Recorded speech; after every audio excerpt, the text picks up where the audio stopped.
Out of all of this, there's a skill set that's within you. Have you identified what that powerful skill set is that has contributed to your success? I believe in myself. There's certainly times that I've doubted myself, and those are those battle scars. We make mistakes. We gotta have them. You gotta have them. I think if you make a mistake and it's based on the information you had at the time, and it was the best decision, but it still fell short, then you shouldn't feel bad about it. But you have to believe in yourself. No one else is going to believe in you if you do not.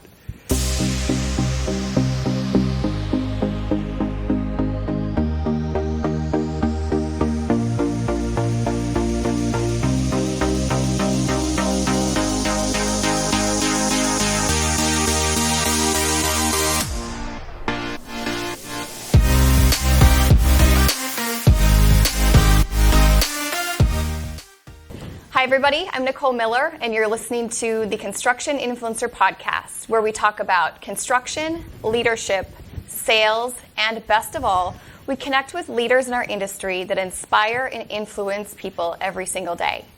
Today I'm here with Joe Martino, COO of Uprite Construction. I met Joe back in 2016, I believe. You were with Balfour Beatty. And we had a common client. Thank you for that client, by the way, because they came from you. Oh. We had a client that, and I remember that breakfast specifically because you sat down next to me and we were at breakfast, and you leaned over and you said, I don't introduce my clients to anybody. And I responded with something like, well, I can't wait to meet them. And then there we were in CIM's doors working on that project. And then he shifted over to Shangrila, where he was responsible for basically the transformation of that company, going from tenant improvement to more ground-up construction. Right. And here I am in your office at Uprite. Yes. And it's an honor to be here. Honored for you to be here. Thank you for having me. And just talk a little bit about Uprite, the projects that you work on, the ideal client, how long you've been here. It's been a short period of time, but let's hear it. Yeah, I mean, a lot like previous companies, Uprite has been around a long time, but it was kind of more self-serving, so for clients here and there, not really out in the market, pushing the business and building the business, competitively against other organizations.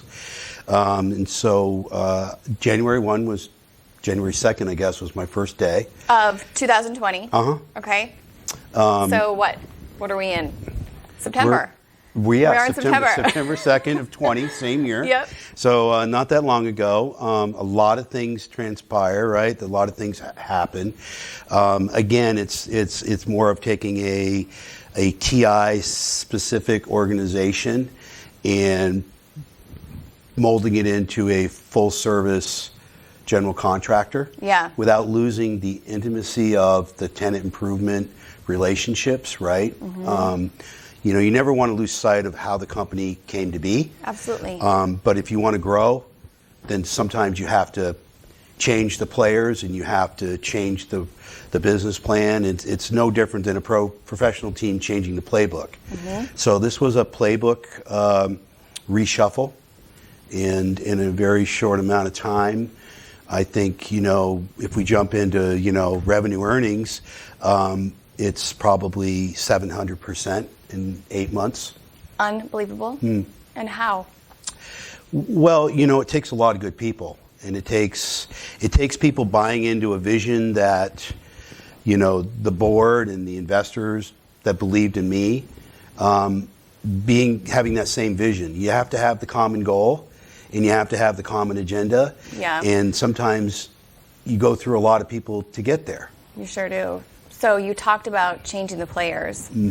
How many players did you have to change to get where you are now, hopefully with everybody in alignment in the vision? Quite a few. A lot. Yeah, it's painful, but that's you can stay a small company with the group you have, or you can build it into a large organization, and hopefully some of those folks you find a place for them. Yeah. And they continue to add value, and you value them. For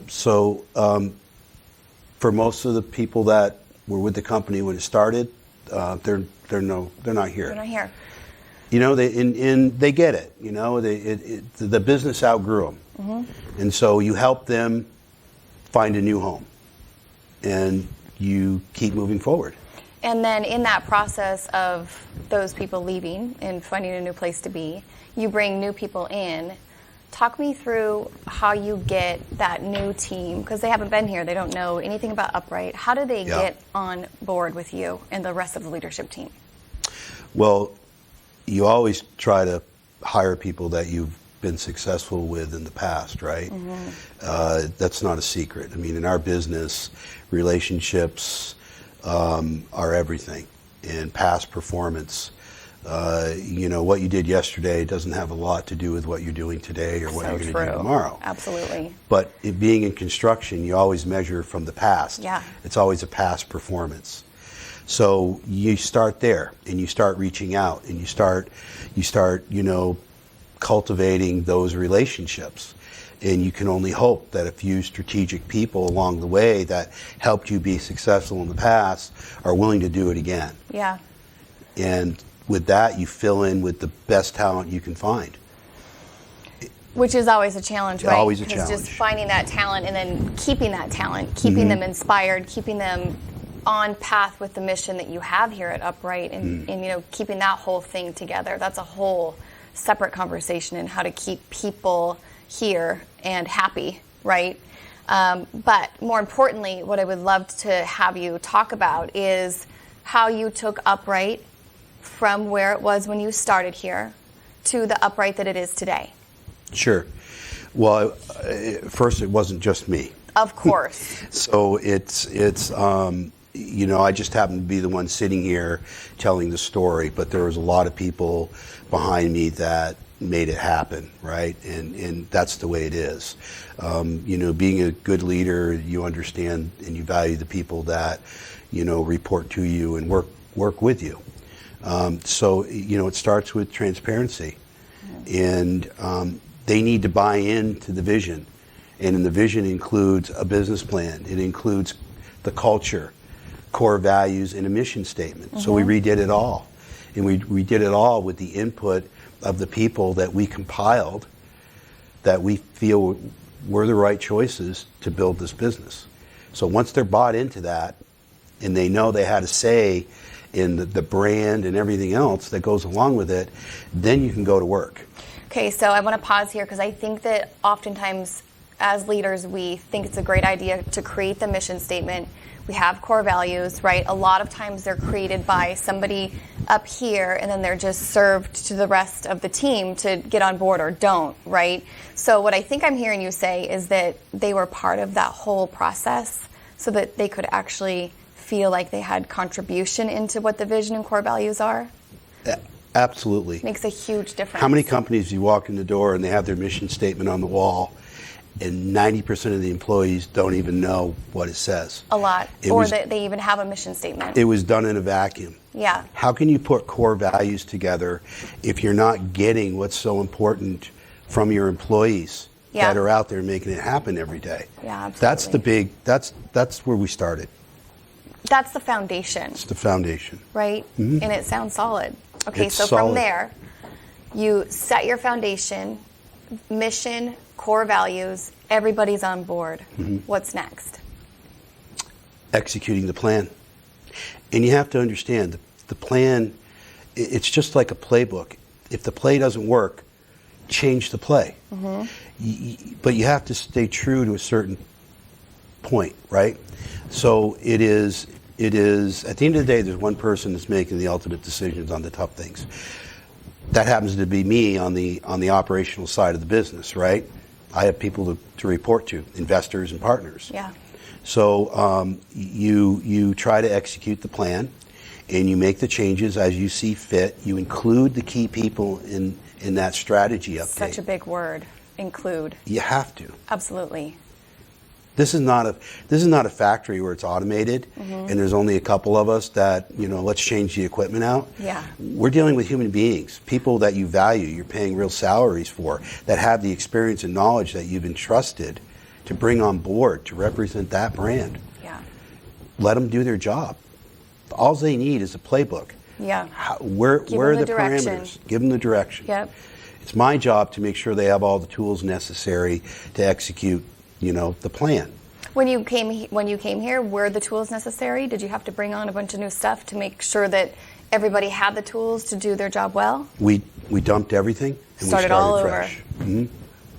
It's Wow. a different dynamic. It's a different organization. Yeah. And there were struggles, even Of at the course. highest level. What's the biggest one? People get nervous. Oh, the biggest one is, let's see. Well, we've never done it like that. Oh, change, right? Yeah. People don't want to do things because they've always done it this way, and we know how that goes. You do what you always do. Operating you're gonna get what you systems. always got. But we bought these. Yeah, they don't work. Right. They're not the right ones. The investment. It takes money to make money. Mm-hmm. It takes patience. But how do you overcome all of those? Because they're valid points, right? You keep driving home, you brought me here for a reason. Mm-hmm. And the reason is, I've done this before. This is what works. I'm open for suggestions. Show me if you have a better way or a better process or a better systems that you want to bring in. But right now, these are the base systems that we need to get up and running and to really be competitive and be where everybody is in the market. Mm-hmm.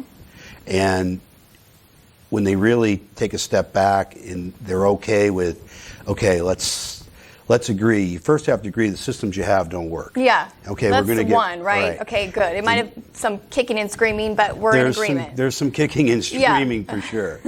But at the end of the day, it's funny. I just came from a meeting, and we were just laughing about where we were in January and where we are today. Yeah. And what our issues are in the meeting today versus what they were. And it's about how do we do all the work now, rather than where are we going to get the work. So you totally flipped the conversation. It's a complete flip. Yeah.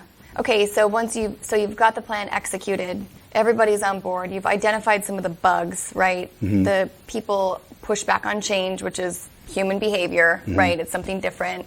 You've got all of that worked out. You execute the plan. You're in execution, and you're doing what you say you're going to be doing. And then what? This is the rub: is you don't get comfortable on what you're doing right now. It's what are we going to be doing 2 years from now? Yeah. Always so we have forward. We had an immediate plan, and then you always business plans used to be 1, 3, and 5 years. Yeah. Anybody puts a 5-year business plan together in construction and you think you're spot on, you're a better person than me because it changes so fast. So we try not to look so far ahead that we lose sight of where we are right now. Yeah. But we know what we have right now will start to kind of round off at some point, whether it's 24 months, 30 months. We owe it to ourselves to take the tools we have right now today that we've all agreed this is what we're using and get out there and start, cultivating other relationships. Mm-hmm. So how do you go about that? Well, you take the work we're doing mm-hmm. with the people we're doing it with and doing it well, and it's an easy story. When you're sitting in front of, big 5s and big 10s, big organizations that are expanding and doing these things, then we can provide that service. Mm-hmm. And here's how we're providing it now. You've got the best practice story, right? Best practices and the right people and the support of the clients that are love the process, easy, not your typical construction group. This really is transparent and open. Mm-hmm. Okay, so let's go into a little bit about the daily practices that you have in place to make sure that you're on target for, we'll talk about whatever is next for Uprite in a little bit, but what daily practices could you share with somebody that's looking to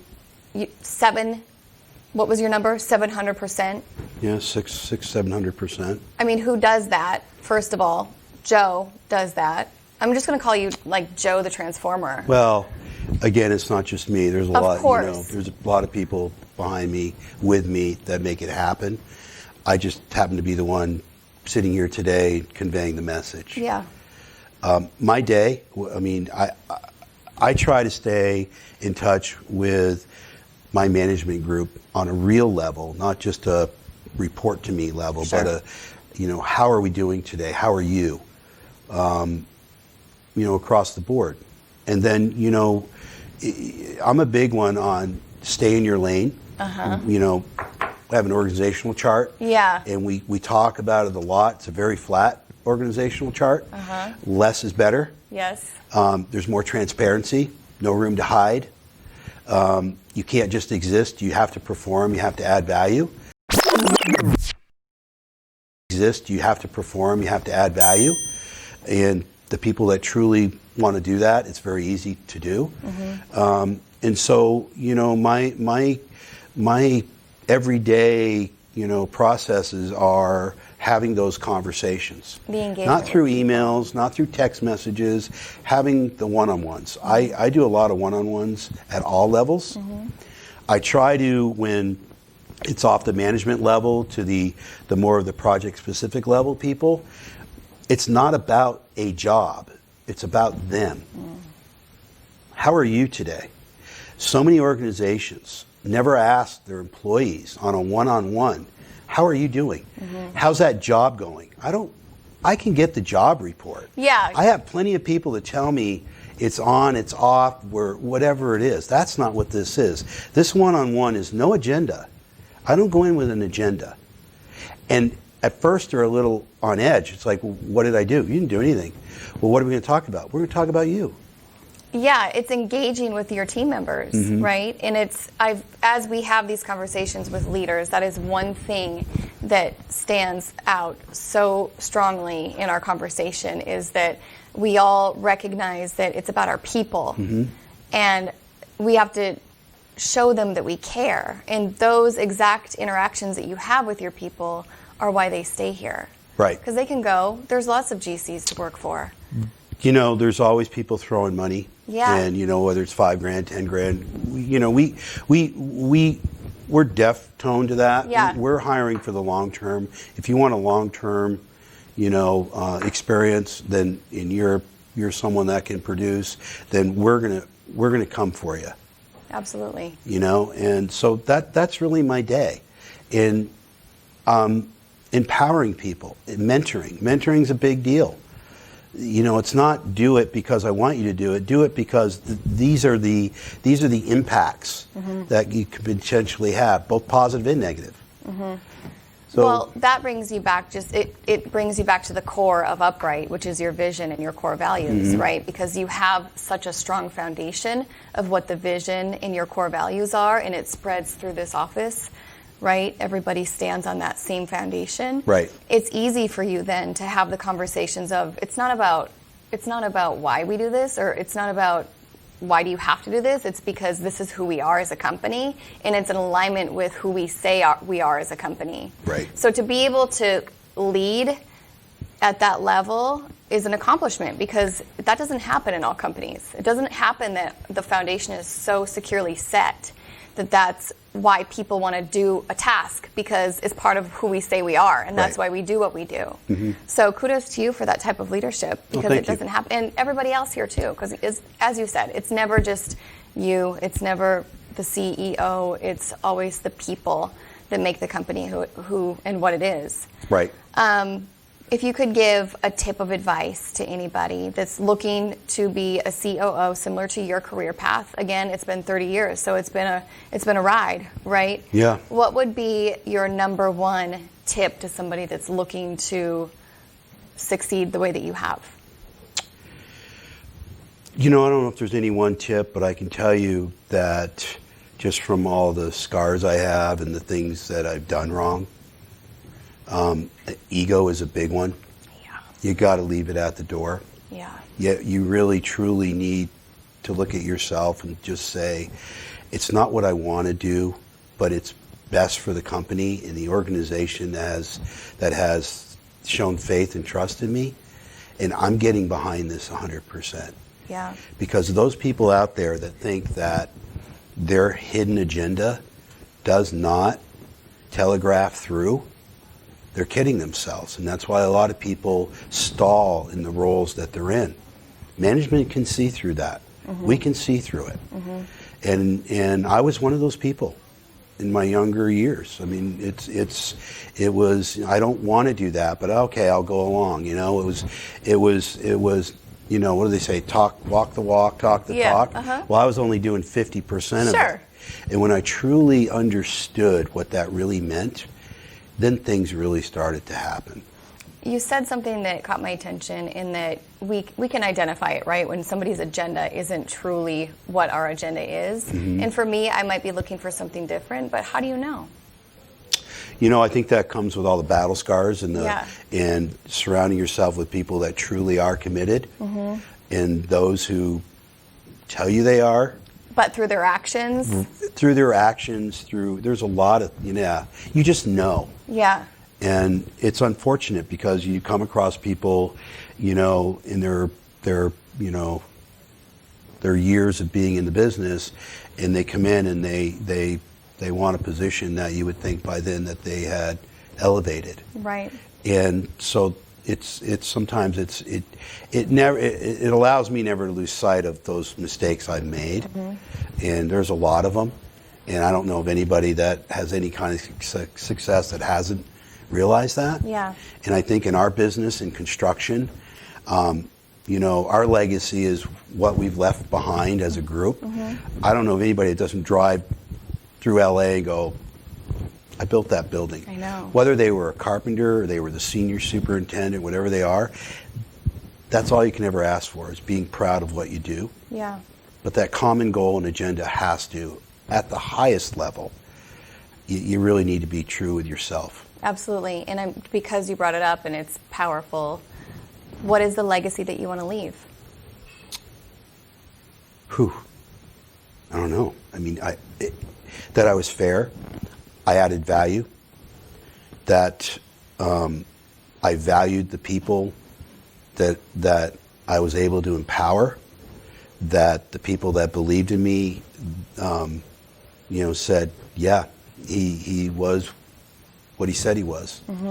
And, at the end of the day, it's you walk out the door at some point and you've left the business with people that have the same experience and core values and knowledge that this business will carry on long after I'm gone. Absolutely. That brings up another good point in that how do you and the team prepare the next generation to take this business to what's next? I started the day I came in. Talk to me about it. Well, in the process of interviewing and coming on board, part of my agreement, not only did I write the CEO's roles and responsibilities in my letter that they would have to agree to this, but that I would have to identify the person as I came in that would be potentially the right person to take over when I'm done. Because it's not a 1 year, it's not a 2 year. It happens when it happens. But you don't just put an ad in the paper and go, sounds like the right guy. Yeah. A lot of companies do that, and they keep changing. In the last 2 or 3 years, my commitment to the people that created this business, that put their time, energy, and support it and believe in me was, this is going to be a process. And, if we find the person that we feel is the person isn't, then we move on to the next and what we build within. Absolutely. That is the idea. And that, again, creates an environment for your team to know that there is a development. There's development to get to what's next for them personally and professionally. Right. And you can never go wrong with that. When people know that they have room to grow within a company, it creates all kinds of great things for the team members. So yeah, it's empowering. What's next for Uprite? We want to kind of level off. We have put so many people together from other organizations. We're all on the same page. We're all with the same vision. Let's run for a while. Yeah. Let's just run for a while, and as we need to add or adjust, we'll do that. But we have key clients right now that we just want to service. We want to service better than anyone else, and we want to take that and we want to figure out what the next road is now Yeah. before we come to the end of this one. Yeah. And so I think just consistency. That's good. Yeah. It's the steadiness will, especially in what we're in right now, I think that steadiness will keep you pushing through what we need to push through. Yeah. Out of all of this, there's a skill set that's within you. Have you identified what that powerful skill set is that has contributed to your success? I believe in myself. There's certainly times that I've doubted myself, and those are those battle scars. We make mistakes. We got to have them.